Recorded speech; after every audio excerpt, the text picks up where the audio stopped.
Assalamualaikum warahmatullahi wabarakatuh dan salam sejahtera. Hari ini cikgu akan sambung bab 6, pembentukan dan kepentingan batuan. Okey, hasil pembelajaran kita pada hari ini adalah untuk menjelaskan pembentukan batuan igneous, endapan dan juga metamorfosis. Okey, jadi hari ini kita fokus kepada bagaimana pembentukan batuan-batuan yang tiga ni lah yang kita sudah belajar sebelum ini. Dan sebenarnya untuk kelas-kelas sebelum ini pun kita sudah sentuh-sentuh sedikit. Jadi mungkin ini akan jadi lebih mudah lah untuk kamu. Okey, kita masuk kepada pembentukan batuan. Okey, pembentukan batuan ni boleh berlaku di permukaan bumi atau di bahagian bawah kerak bumi. Terdapat beberapa proses pembentukan batuan. Setiap batuan ni dia melalui proses pembentukan yang berbeza-beza. Maksudnya untuk membentuk batuan jenis igneous ni dia ada caranya. Untuk bentuk endapan dia ada caranya yang tersendiri. Untuk bentuk metamorfosis ada caranya yang tersendiri. Okey, contoh batuan igneous. Sebelum ini cikgu sudah terangkan bila sebut pasal igneous kita kena ingat dua, lava dan magma. Jadi lava dan magma ni akan mengalami penyejukan dan pemejalan ataupun pembekuan untuk membentuk batuan. Kenapa kita guna lava dan magma? Apa beza lava dan magma? Magma ni bila dia di dalam yang bentuk api tu kan, yang ada dalam gunung berapi tu kita panggil magma. Bila dia meletus keluar, dia akan dipanggil lava. Kenapa kita kaitkan dalam dan luar? Sebab kita ada dua jenis igneous ni kan. Apa yang satu? Rejahan. Yang kedua adalah terobosan. Okey.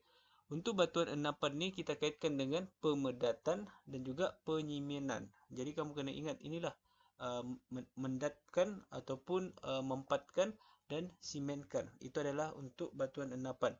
Manakala metamorfosis ni kita kaitkan dengan benda tinggi. Apa yang benda tinggi tu? Suhu dan tekanan yang tinggi. Jadi kalau igneous ni dia kena melalui penyejukan dan pembekuan lava dan magma. Kalau endapan dia adalah pemendapan dan penyimenan, dan metamorfosis ni adalah melalui suhu dan tekanan yang tinggi. Okey, kita teruskan dengan pembentukan batuan igneous rejahan. Okey, macam sebelum ini kita sudah belajar bahawa rejahan ni berlaku di dalam lapisan kerak bumi. Okey, cikgu yakin kamu masih ingat. Okey, kalau kamu tengok gambar tu, sebenarnya dia memperlihatkan bagaimana magma di bawah lapisan bumi yang berkurang dan membeku. Kamu tengok gambar tu, daripada ada macam api sampai jadi macam tiada. Sampai tiada api kan? Jadi itu maksudnya sudah berlaku penyejukan dan pembekuan yang akhirnya membentuk batuan igneous. Okey, untuk batuan igneous terobosan ni, ingat masihkah? Dia bosan duduk dalam, jadi dia duduk dekat luar. Api yang merah-merah di dalam tu kalau kamu nampak, itu adalah kita akan panggil magma. Bila dia keluar, dia akan dipanggil sebagai lava. Cikgu sudah kasih tahu tadi kan. Jadi sebab tu terobosan ni dikaitkan dengan lava yang membeku. Sebab dia di luar. Kan terobosan ni kita kaitkan dengan di luar. Jadi kita kaitkan dengan lava.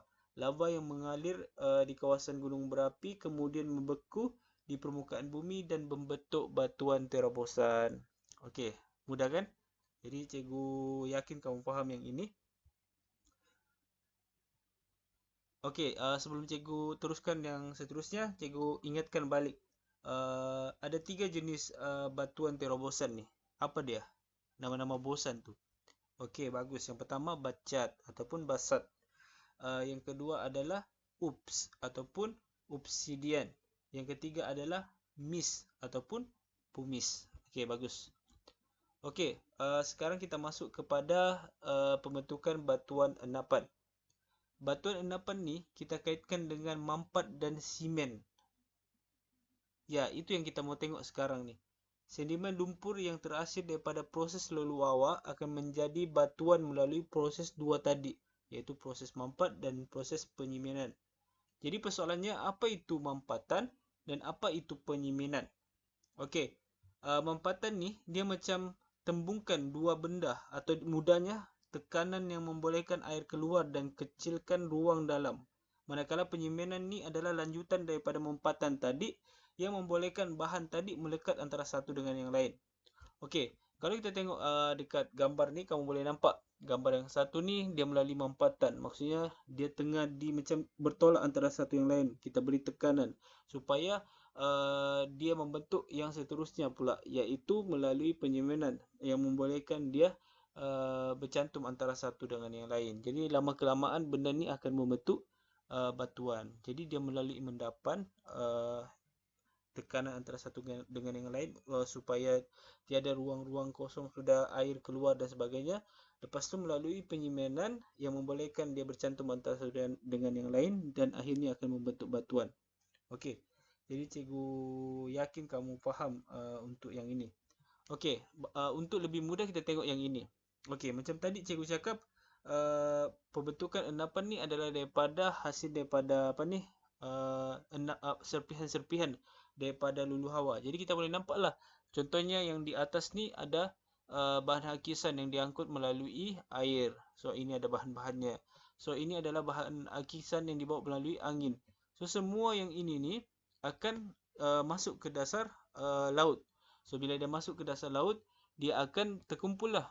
Okey, bila dia sudah jatuh ke bawah, dia akan terkumpul di sinilah lapisan sedimen yang terkumpul. Jadi bila dia terkumpul, tadi dia akan melalui dua proses, iaitu proses mampatan dan juga proses penyemanan.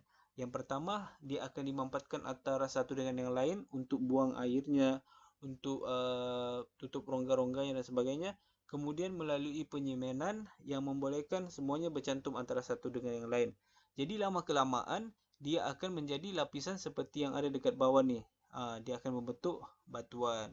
So sama je dengan gambar yang ini, dia cakap sungai ni akan bawa sedimen, sedimen yang mengandungi fosil akan terbentuk di dasar laut, dia akan jatuh ke dasar laut macam tadi tu.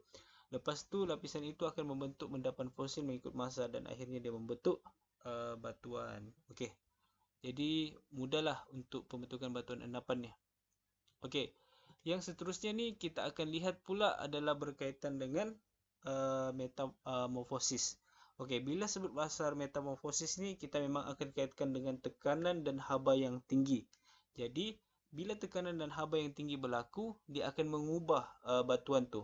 Untuk batuan metamorfosis ni sebenarnya dia adalah batuan-batuan lain yang mengalami perubahan. Contohnya macam batuan endapan, batuan dari jenis igneous yang mengalami tekanan dan haba yang tinggi yang menyebabkan dia berubah menjadi batu metamorfosis ni.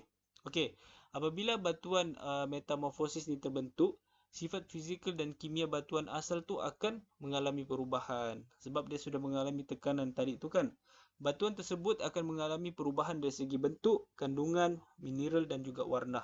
Jadi mudahlah untuk metamorfosis ni adalah batuan-batuan lain yang mengalami tekanan dan haba yang tinggi, kemudian dia akan berubah menjadi batuan lain dan dia akan ubah bentuk, kandungan, mineral dan juga warna. Okey, jadi memang sedang. Okey, ini adalah contoh gambar proses pembentukan metamorfosis itulah. Kita nampak dekat sini ada haba, di sini ada tekanan. Jadi batuan yang ada dekat sini ni, bila dia mengalami tekanan dan haba yang tinggi dalam satu tempoh masa yang lama, maka kawasan-kawasan ini akan diubah dia punya bentuknya. Jadi membentuk batuan metamorfosis tadi. Okey. Jadi macam cikgu cakap tadi, batuan metamorfosis ni lazimnya ditemui di dasar kerak bumi. Di mana unsur suhu dan tekanan tinggi boleh terjadi. Maksudnya dasar kerak bumi ni dalam-dalam kerak bumi kita kan. Di dalam-dalam ni kan ada magma yang panas dan sebagainya. Jadi batuan ini lama kelamaan kita boleh temui di permukaan bumi apabila bahagian ini mengalami hakisan. Jadi batuan-batuan yang terbentuk di dalam tadi tu kita boleh nampak bila dia mengalami hakisan. Hakisan ni adalah penipisan kawasan-kawasan itu. Jadi bila makin nipis, makin nipis, makin nipis, sebab itu yang kita boleh nampak jenis batuan metamorfosis ini. Okey, macam gitu. Okey, ini contoh ringkaslah batuan asal. Tidak kira lah dia endapan kah atau igneous kah, bila dia mengalami suhu dan tekanan tinggi, dia akan membentuk batuan metamorfosis. Contohnya dekat sini, granit. Okey, kalau ingat apa? Batuan igneous. Batuan igneous apa? Batuan igneous rejahan. Jadi batuan ini ni bila dia terkena suhu dan tekanan yang tinggi, maka dia akan berubah jadi gneiss. Kan gneiss, quartzite dan juga slide ni adalah jenis batuan metamorfosis. Jadi ini adalah batuan yang barulah. Okey, yang mudahnya macam gini. So arang batu bila dia mengalami tekanan suhu dan juga haba yang tinggi akan membentuk grafit. Batu kapur akan membentuk marmar. Batu pasir akan membentuk kuartsit. Shal akan membentuk yeast. Yal akan membentuk yeast lah. Granit akan membentuk gneiss. Jadi itulah pembentukan-pembentukan batuan. Jadi habis, cikgu harap kamu fahamlah untuk pembentukan pada hari ini sebab memang sangat mudah. Kalau igneous tadi kita ingat lava dan juga base, iaitu penyejukan dan pembekuan. Yang kedua adalah endapan. Endapan ni melalui dua juga. Apa tadi? Mampatan dan juga mampatan dengan apa tadi? Penyimenan. Okey, bagus. Dan yang ketiga adalah metamorfosis, iaitu melalui tekanan dan juga udara ataupun suhu yang tinggi yang menyebabkan perubahan dalam kandungan dan juga warna dan sebagainya yang membentuk batuan baru.